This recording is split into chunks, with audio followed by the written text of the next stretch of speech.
வணக்கம் மக்களே, வணக்கம். சற்று முன் கிடைத்திருக்கக்கூடிய ஒரு முக்கியமான தகவல் ஒன்றை தான் பார்க்க போகிறோம் மக்களே.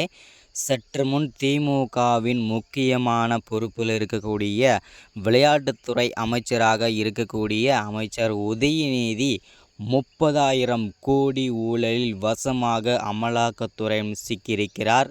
அமைச்சர் உதயநிதியை கைது செய்ய போவதாகவும் அவரை புழல் சிறையில் அடைக்கப் போவதாகவும் தகவல் வெளியாகி கொண்டிருக்கிறது மக்களே. இதனால் முதல்வர் ஸ்டாலின் பேரதிர்ச்சியில் உறைந்து போயிருக்கிறார். கதறி கதறி அழும் முதல்வர் ஸ்டாலின்.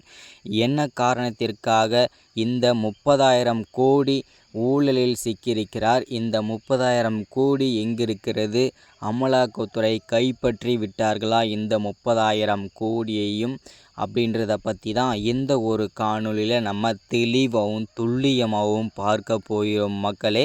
அது மட்டும் இல்லாமல் கள்ளக்குறிச்சி மாவட்டத்தில் நடைபெற்ற கோர சம்பவத்தை பற்றியும் இந்த ஒரு காணொலியில் நம்மளது தெளிவாக பார்க்க போகிறோம்.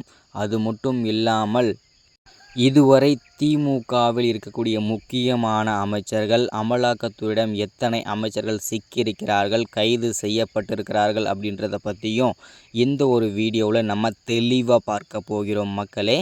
அதற்கு முன்பு நமது அரசியல் நியூஸ் சேனலுக்கு நீங்கள் புதிய பார்வையாளராக இருப்பதற்கு வாய்ப்புகள் நிறையவே இருக்கிறது மக்களே. முடிஞ்ச அளவுக்கு மறக்காமல் நமது அரசியல் நியூஸ் சேனலை சப்ஸ்கிரைப் பண்ணி வச்சுக்கோங்க. மறக்காமல் லைக் பண்ணுங்கள், மறக்காமல் ஷேர் பண்ணுங்கள். தொடர்ந்து அப்டேட் வரும், தொடர்ந்து வீடியோ வரும். மறக்காமல் சப்போர்ட் பண்ணுங்கள். ஓகே, வாங்க வீடியோக்குள்ளே போகலாம்.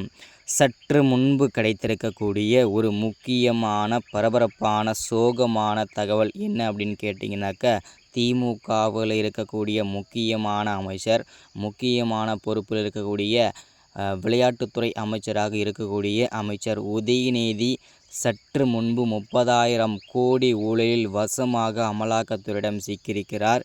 இந்த 30,000 கோடியையும் அமலாக்கத்துறை அமைச்சர் பொன்முடியின் பண்ணை வீட்டில் பாதி பணமும் கருப்பு பணமாகவும், அது மட்டும் இல்லாமல் உதயநிதியின் கொச்சி பண்ணை வீட்டில் அவருடைய பண்ணை வீட்டிலும் பாதி கருப்பு பணங்களும் பதுக்கி வைத்திருந்தது. அமலாக்கத்துறைக்கு ரகசிய தகவல் கிடைத்திருந்தது.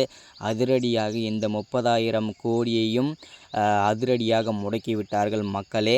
இதுதான் அப்டேட். அது மட்டும் இல்லாமல் கள்ளக்குறிச்சியில் கோர சம்பவம் அரங்கேறிக்கிறது. மக்களிடையே பெரும் சோகத்தை ஏற்படுத்தியிருக்கிறது மக்களே. இதுதான் அப்டேட் அந்த வீடியோவில். அது மட்டும் இல்லாமல் தெளிவாக கள்ளக்குறிச்சி சம்பவத்தை பற்றியும் தெரிஞ்சிக்க விரும்பினீங்கன்னா மறக்காமல் கீழே கமெண்ட் செக்ஷனில் சொல்லுங்கள். மறக்காமல் லைக் பண்ணுங்கள், ஷேர் பண்ணுங்கள். தொடர்ந்து வீடியோ வரும். தேங்க்யூ.